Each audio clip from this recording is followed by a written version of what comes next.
జై శ్రీరామ్. అందరికీ నమస్కారం. వెల్కమ్ టు న్యూస్ అఖండ. నేను మీ కస్తూరి శ్రీధర్. మిత్రులారా, ఈ న్యూస్ చూడండి ఒకసారి.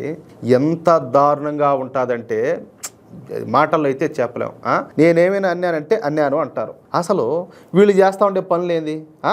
అసలు ఇలాంటి పనులు వేరే ఎవరైనా చేస్తారా, చేయగలుగుతారా అనిపిస్తూ ఉంటుంది అన్నమాట. ఒక ఆడ మనిషి అయ్యుండి సాటి ఆడ మనిషిని ఇంత దారుణంగా ఏ విధంగా ట్రీట్ చేస్తారో నాకైతే అర్థం కావడంలే. అసలు ఇలాంటి సంఘటనలు జరుగుతాయా అని చెప్పేసి అనిపిస్తూ ఉంటుంది ఆలోచన చేస్తే. మనమైతే ఇలాంటి దరిద్ర పనులను కనీసం ఊహించుకొని కూడా ఊహించుకోలేం. కానీ ఈ దరిద్రపు ముండా కొడుకులు మాత్రం పూర్తిగా అధపాతాళానికి అయితే దిగజారిపోతారు. ఒక మనిషి ఇంతకంటే ఎక్కువ దిగజారలే అనుకునేప్పుడల్లా ఈ జిహాదీగాళ్ళు ఇంకా ఇంకా ఇంకా దిగజారుతా వాళ్ళ రికార్డును వాళ్ళే బ్రేక్ చేసుకుంటున్నారు. అసలు నాకు ఒక డౌటు, ఈ జిహాదీలను అసలు వీళ్ళ తల్లిదండ్రులే పెంచుతారా, లేకపోతే పందులు నెట్టుకని ఏమన్నా రోడ్ల మీద దొబ్బుతారా, వదిలేస్తారా?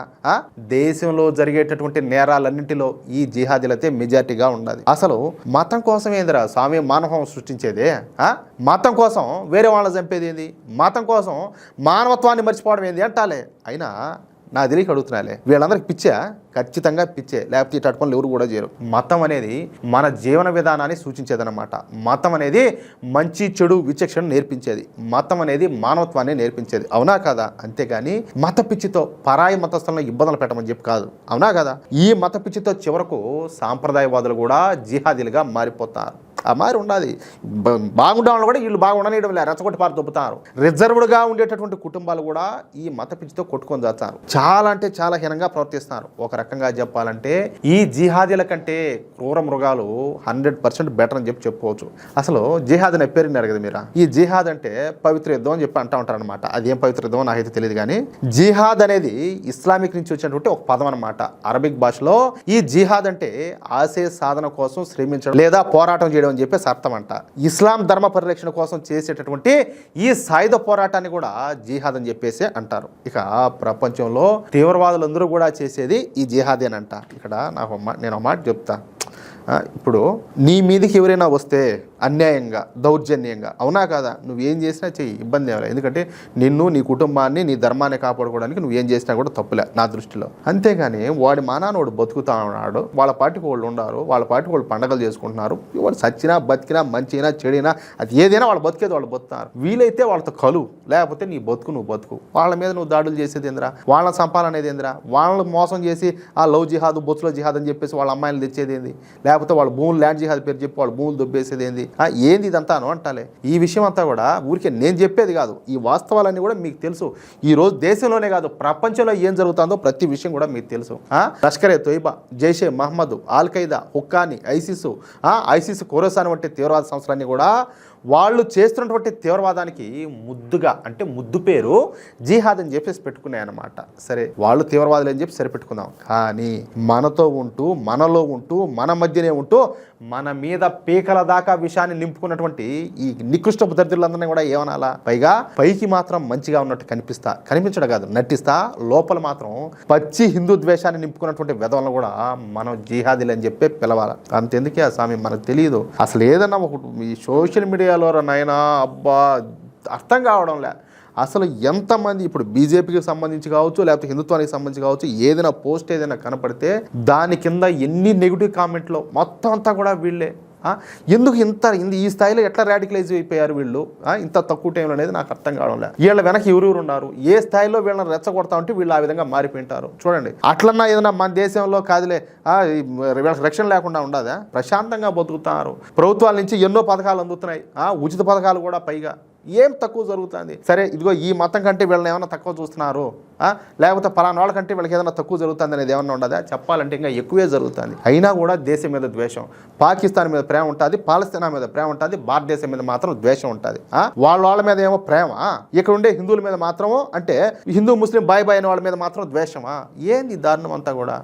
అవునా కాదు? జస్ట్ నేను చెప్తున్నానని కాదు, ఒకసారి మీరు ఆలోచన చేయండి. ఎందుకంటే వీళ్ళు సైలెంట్గా మన హిందువులను దెబ్బతీయడానికి ప్రయత్నాలు అయితే చేస్తారు చేస్తూ ఉంటారు. మధ్యప్రదేశ్లో జరిగినటువంటి ఒక భయంకరమైన సంఘటన ఇలాంటిదేనమాట. సరే, ఇక అసలు విషయానికి వస్తే మధ్యప్రదేశ్లో గుణ అనేటటువంటి ఒక టౌన్ ఉన్నది, పట్టణం. ఈ గుణ పట్టణంలో హిందువులతో పాటు ముస్లింలు కూడా ఉంటారు. నిజానికి ఈ గుణ పట్టణంలో ముస్లింల జనాభా ఎక్కువగానే ఉంటుంది. అయితే ఈ గుణ పట్టణంలో ఒక ముస్లిం కుటుంబం ఉన్నదన్నమాట. ఆ కుటుంబ పెద్ద పేరు వచ్చేసి షరీఫ్ ఖాన్. ఏంది? షరీఫ్ ఖాన్. సరే, అతని భార్య పేరు వచ్చేసి యాస్మిన్ ఖాన్. ఈ షరీఫ్ ఖాన్కు ఒక సోదరుడు కూడా ఉన్నాడు, వాడి పేరు వచ్చేసి మునీర్ ఖాన్. అయితే ఈ షరీఫ్ ఖాన్ గారి భార్య అయినటువంటి యాస్మిన్ ఖాన్కు ఈ గుణానగరంలో ఒక బ్యూటీ పార్లర్ ఉండదన్నమాట. గత 10 సంవత్సరాల నుంచి ఈ యాస్మిన్ ఖాను ఆ బ్యూటీ పార్లర్ను నడుపుతుంది. పైకి చూసేదానికేమో ఈ కుటుంబం అంతా కూడా ఏదో మర్యాద కలిగినటువంటి కుటుంబం లాగా, పక్కన వాళ్ళని కూడా ఏదో వాళ్ళకు గౌరవం ఇచ్చినట్టు ఈ బిల్డప్ చేసుకుంటా వచ్చినారన్నమాట. అర్థమవుతుందా?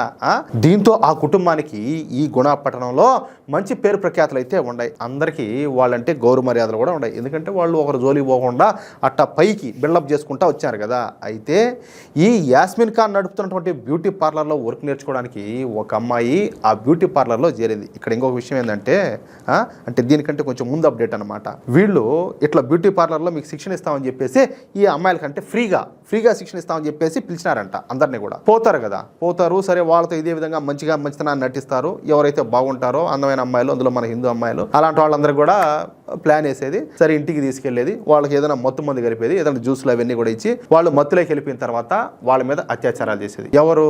దీని మొగుడు, దీని మరిది, వీళ్ళంతా కూడా. సరే, అదే విధంగానే జరుగుతూ వచ్చిందనమాట. ఇప్పుడు కొత్తగా మళ్ళీ ఒక అమ్మాయి బ్యూటీ పార్లర్లో జరిగింది కదా, ఆ విధంగా ఆ అమ్మాయి కూడా కొన్ని రోజుల పాటు వర్క్ నేర్చుకుంటా ఉన్నదన్నమాట. ఇక ఆ బ్యూటీ పార్లర్ యజమాని అయినటువంటి యాస్మిన్ ఖాను ఆ అమ్మాయికి మరింతగా వర్క్ నేర్పిస్తానని చెప్పి ఇంటికి రమ్మని చెప్పి పిలిచింది. చూడండి, ప్లాన్ చూడండి. సరే, అది నిజమనుకొని నమ్మినటువంటి ఆ అమ్మాయి యాస్మిన్ ఖాన్ ఇంటికి అయితే పోయిందనమాట.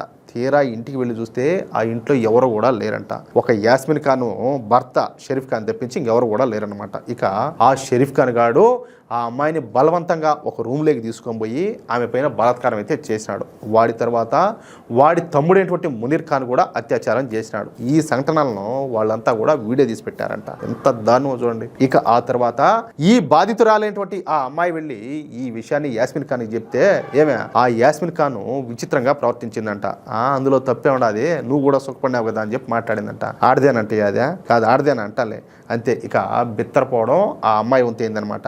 అయితే ఈ యాస్మిన్ ఖాన్ అంతటితో ఊరుకోకుండా నువ్వు గనక ఈ విషయం ఎక్కడైనా చెబితే ఆ వీడియోని లీక్ చేస్తానని చెప్పి బెదిరించింది. ఇక తరచుగా ఆ అమ్మాయిని తన ఇంటికి తీసుకెళ్లి తన భర్త దగ్గర, తన మరిది దగ్గర పడుకోబెట్టేదనమాట. ఇక ఇది తట్టుకోలేకపోయినటువంటి ఆ అమ్మాయి ఈ విషయాన్ని తన బంధువులకి అందరికి కూడా చెప్పింది. అంతే. ఇక ప్లాన్ ప్రకారం వాళ్ళంతా కూడా ఆ అమ్మాయిని ఈ యాస్మిన్ ఖాన్ ఇంటి దగ్గరికి పంపించారు. వెంటనే లోపల ఉన్నటువంటి షరీఫ్ ఖాన్ గాడు ఎప్పట్లాగానే ఆ అమ్మాయిని బలాత్కారం చేయబినాడనమాట. అంతే. ఇక అక్కడే కాపు కాసి ఉన్నటువంటి ఆమె బంధువులందరూ కూడా ఒక్కసారిగా వాళ్ళ మీద విరుచుకుపడినారు. ఈ కర్రలు తీసుకొని ఈ షరీఫ్ ఖాన్ మీద, వాడి తమ్ముడు మునీర్ ఖాన్ మీద, అలాగే ఈ రక్కాస్ ఉన్నది కదా లోఫరముండా, ఈ యాస్మిన్ ఖాన్ మీద దాడి చేశారు. అందరినీ కూడా జుట్టు పట్టుకొని లాక్కొని బయటికి కుక్కలను కొట్టేట్టు చెత్త కొట్టుడు కొట్టారంట. అంతేకాకుండా ఆ ముగ్గురి చేతులను తాళ్లతో కట్టేసి పోలీస్ స్టేషన్ దాకా రోడ్ల మీద కొట్టుకుంటా తీసుకోమినారు. సరిపోయింది కదా. జిహాదీలందరూ కూడా చూసే విధంగా మీడియాలో ఈ దృశ్యాలన్నింటినీ కూడా లైవ్ టెలికాస్ట్ చేయించారు. ప్రస్తుతం ఈ ముగ్గురు జిహాదీలో పోలీస్ స్టేషన్లో ఉండారన్నమాట. ఇక వీళ్లకు కనీసం 7 సంవత్సరాలు జైలు శిక్ష పడే అవకాశం ఉండదు. మన దేశంలో చట్టాలు బాగాలేవు. వీళ్ళకి 7 సంవత్సరాలు జైలు శిక్ష. వీళ్ళు చేసిన పాపాలక నన్ను అడిగితే యాడైతే చేశారు. ఈ ఏదో షాప్ ఉంది కదా బ్యూటీ పార్లర్, బొచ్చులో పార్లర్ ఏదో ఒకటి, ఆడ నిలబెట్టి పబ్లిక్ లో మొత్తం ముందు రోజుల్లో దండోరా వేయించున్నారు కదా, ఆ విధంగా దండోరా కానీ లేకపోతే మైక్ అనౌన్స్మెంట్ చేయించి ఆ బ్యూటీ పార్లర్ కానీ నిలబెట్టి కుక్కలు కాల్చిపారు దబ్బాలి. అది సరైన శిక్ష అంటే. ఇంకొకసారి ఎవరు ఇటువంటి సాహసం ధైర్యం అయితే చేయకుండా ఉంటారు. అవునా కదా? దాన్ని అడిగితే ఎవరిని యాస్మిన్ ఖాన్ అడిగితే ఎందుకు ఈ మాట చేసామని చెప్పి పోలీసులను అడిగితే అది ఏం చెప్పిందో తెలిసిన సమాధానము, వీళ్ళంతా కూడా కాఫీర్లు, అంటే హిందువులు వచ్చేసి వీళ్ళంతా కూడా కాఫీర్లు, వాళ్ళని అదే విధంగా చేయాలా, అందుకనే నేను ఆ విధంగా చేశాను, ఆ విధంగా చేస్తే నేను స్వర్గానికి పోతానని చెప్పి చెప్పిందంట. ఆడదంటే అదే. దాన్ని ఏమి చేసే పాపమో మీరు చెప్పండి. ఇక వీళ్ళు ఒకవేళ జైలు నుంచి బయటకు వచ్చిన వీళ్ళ మొహం కూడా ఎవరు కూడా చూడరు. ఇక వీళ్ళకు నరకం అంటే ఏంటో తెలుస్తుంది. అదే విషయం అయితే నేను కోరుకునేది ఒకటే, మా దేశంలో చట్టాలు సరిగ్గా లేవు, అవి కఠినంగా లేవు. ఏదా భావ ప్రకటన స్వేచ్ఛ ఎక్కువైపోయింది. అర్థమవుతుందా? నోటుకు వచ్చేట్టు మాట్లాడతారు, ఇష్ట ప్రకారం చేస్తారు. కొంచెం హద్దులు అనేటివి ఉండాలి. ఇప్పుడు అమ్మా నాన్న ఉంటారు, అమ్మా నాన్నకు పిల్లల గౌరవం ఇవ్వాలా. అమ్మా నాన్న అంటే కొంచెం భయం భక్తి అనేది ఉండాలి. ఇది లేకుండా పోయిందనుకో అప్పుడు ఏమవుతుంది, పిల్లోళ్ళు అమ్మా నాన్నల మీద తిరగబడిపోతారు. అప్పుడు వీళ్ళకి భవిష్యత్తు అనేది లేకుండా పోతుంది.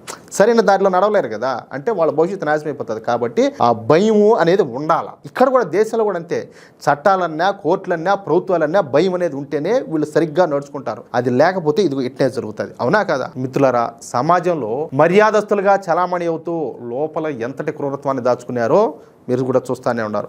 ఇలాంటి నరరూప రాక్షసుల పట్ల మనం ఎల్లప్పుడూ కూడా అప్రమత్తంగా ఉండాలి. మన ఆడబిడ్డల రక్షణ మనందరి బాధ్యత.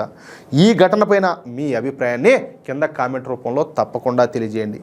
ఈ వీడియోలోని వాస్తవాలను 10 మందికి తెలిసే విధంగా వెంటనే మీ మిత్రులకు మీ వాట్సాప్ గ్రూపులోనూ షేర్ చేయండి. అలాగే ఈ వీడియోకు ఒక లైక్ కొట్టి మన ఛానల్కు సపోర్ట్ ఇవ్వండి. ఇలాంటి మరిన్ని సంచలన నిజాలు, సామాజిక అంశాల విశ్లేషణల కోసం మన న్యూస్ అఖండ ఛానల్ని ఇప్పుడే సబ్స్క్రైబ్ చేసుకోండి. అలాగే పక్కనే ఉన్నటువంటి బెల్ ఐకాన్ని నొక్కడం మాత్రం మర్చిపోకండి. జై శ్రీరామ్, జై హింద్, భారత్ మాతాకి జై.